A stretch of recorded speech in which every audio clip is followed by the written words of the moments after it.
नमस्कार दोस्तों। आज हम बात करने वाले हैं डीएच लॉरेंस के एक ऐसे नॉवल की जिसने लिटरेचर की दुनिया में आप कह सकते हैं एक तूफान ला दिया था। जी हां, हम बात कर रहे हैं सन्स एंड लवर्स की।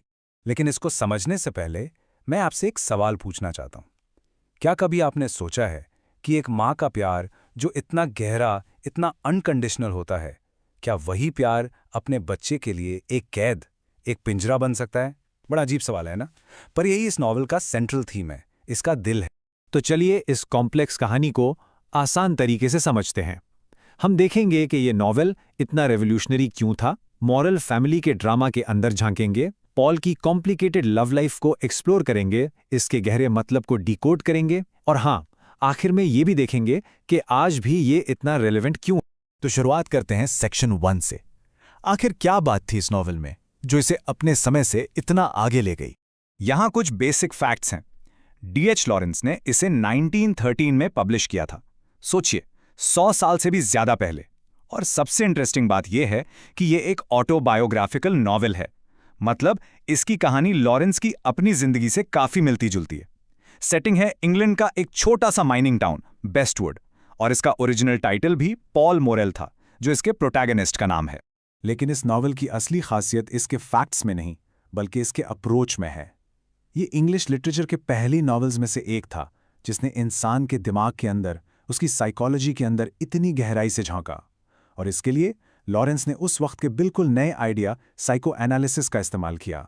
मतलब हम जो सोचते हैं, जो फील करते हैं, उसके पीछे हमारे अनजाने में, हमारे सबकॉन्शियस में क्या चल रहा है, इस नॉवल ने उसकी पड़ताल। तो चलिए अब सीधे कहानी के दिल में उतरते हैं, मोरेल फैमिली में, जहां सारा ड्रामा शुरू होता है। इस फैमिली का जो मेन कॉन्फ्लिक्ट है वो शुरू होता है पेरेंट्स से ही।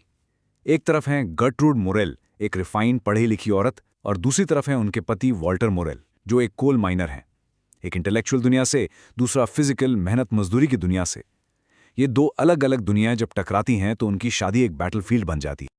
और इस नाखुश शादी का नतीजा मिसेस मॉरल, जो अपनी लाइफ से फ्रस्ट्रेट हो चुकी हैं, वो अपना सारा प्यार, अपनी सारी एनर्जी, अपने अधूरे सपने, सब कुछ अपने बेटों पर न्यौछावर कर देती हैं, खासकर पॉल पर। वो एक डिवाउरिंग मदर बन जाती हैं जो अपने बच्चों के जरिए अपनी जिंदगी जीना चाहती हैं। और इस सब के बीच में फंस जाता है हमारा प्रोटैगनिस्ट पॉल मोरेल। वो एक सेंसिटिव लड़का है, एक आर्टिस्ट है, लेकिन उसकी पूरी जिंदगी अपनी माँ के इस जबरदस्त, इस सफोकेटिंग प्यार के साए में है। ये प्यार इतना ज़्यादा है कि पॉल का इमोशनल ग्रोथ, उसका एक अडल्ट इंसान बनना पूरी तरह से रुक जाता है। अब जब एक बच्चे की जिंदगी में उसकी माँ ही सब कुछ हो, तो उसकी अपनी लव लाइफ का क्या होगा? यही पॉल के साथ होता है। वो आज़ाद होना चाहता है, लेकिन हो नहीं पाता। और इस स्ट्रगल का सबसे बड़ा असर उसकी रोमांटिक रिलेशनशिप्स पे पड़ता है। उसकी जिंदगी में 2 औरतें आती हैं और दोनों बिल्कुल अलग हैं। एक है मिरियम, जिसके साथ उसका कनेक्शन बहुत स्पिरिचुअल है, एक सोल यूनियन जैसा। मिसेस मोरेल उसे अपनी सबसे बड़ी दुश्मन मानती हैं। और दूसरी है क्लारा, जो पैशनेट है, फिजिकल है। क्लारा के साथ पॉल को एक सेक्सुअल अवेकनिंग, एक एस्केप मिलता है। तो पॉल का दिल इन दोनों के बीच और अपनी माँ के बीच बुरी तरह से फंसा हुआ। तो पॉल की पूरी जर्नी को हम 3 स्टेजेस में देख सकते हैं। पहला उसका बचपन, जब उसके भाई विलियम की मौत के बाद वो अपनी माँ की दुनिया का सेंटर बन जाता है। दूसरा उसकी जवानी का कॉन्फ्लिक्ट, जहां वो मिरियम, क्लारा और अपनी माँ के बीच फंसा रहता है। और तीसरा सबसे ट्रैजिक हिस्सा, जब उसकी माँ बीमार पड़ती है और वो एक आखिरी डेस्परेट कदम उठाता है। चलिए अब थोड़ा और डीप डाइव करते हैं। इस कहानी की परतों के नीचे लॉरेंस ने कौन से बड़े आइडियाज और थियरीज को छुपा रखा है? चलिए इन्हें डिकोड करते हैं। और इस डिकोडिंग में सबसे पहला और सबसे इंपॉर्टेंट कॉन्सेप्ट है द ओडिपस कॉम्प्लेक्स। ये सिगमंड फ्रॉइड की थ्योरी है, जिसके मुताबिक एक बेटा अनजाने में अपनी माँ के लिए एक अजीब सा अट्रैक्शन फील करता है और अपने पिता को एक राइवल की तरह देखता है। पॉल की कहानी इसका परफेक्ट एग्जाम्पल है। वो किसी और औरत से प्यार नहीं कर पाता क्योंकि उसके दिल और दिमाग पर पहले से ही उसकी माँ का कब्जा है। एक और लिटरेरी टर्म जो इस नॉवल पर बिल्कुल फिट बैठता है वो है बिल्डिंग्स रोमान। ये एक फैंसी जर्मन वर्ड है जिसका सिंपल मतलब है कमिंग ऑफ एज स्टोरी। ऐसी कहानी जो एक यंग प्रोटैगनिस्ट के बचपन से लेकर उसके अडल्ट बनने तक के साइकोलॉजिकल और मॉरल ग्रोथ को दिखाती है। और पॉल की कहानी ऐसी ही एक जर्नी है। साइकोलॉजी के अलावा भी इसमें बहुत कुछ है। ये नॉवेल उस दौर के सोशल क्लास सिस्टम पर कमेंट करता है, इंडस्ट्रियल रिवॉल्यूशन के वर्किंग क्लास पर असर को दिखाता है, नेचर और इंटेलेक्ट के बीच की लड़ाई को एक्सप्लोर करता है। और इसके लिए लॉरेंस ने बहुत पावरफुल सिंबल्स यूज़ किए हैं, जैसे फूल जो लाइफ और सेक्सुअलिटी को रिप्रेजेंट करते हैं, और कोयला जो उसके पिता की ब्रूटल फिजिकल दुनिया का प्रतीक है। अब हम पहुंच गए हैं आखिरी सेक्शन पर। चलिए देखते हैं इस नॉवेल का पावरफुल अंजाम क्या होता है और इसकी लेगेसी क्या है, क्यों ये आज भी पढ़ा जाता है। नॉवल का क्लाइमैक्स, जैसा कि उम्मीद थी, बहुत ही शॉकिंग और ट्रैजिक है।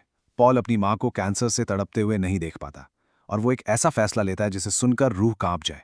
वो उसे मॉर्फिया का ओवरडोज देकर उसकी तकलीफ खत्म कर देता है। एक तरह से वो उसे आज़ाद कर देता है, या शायद खुद को।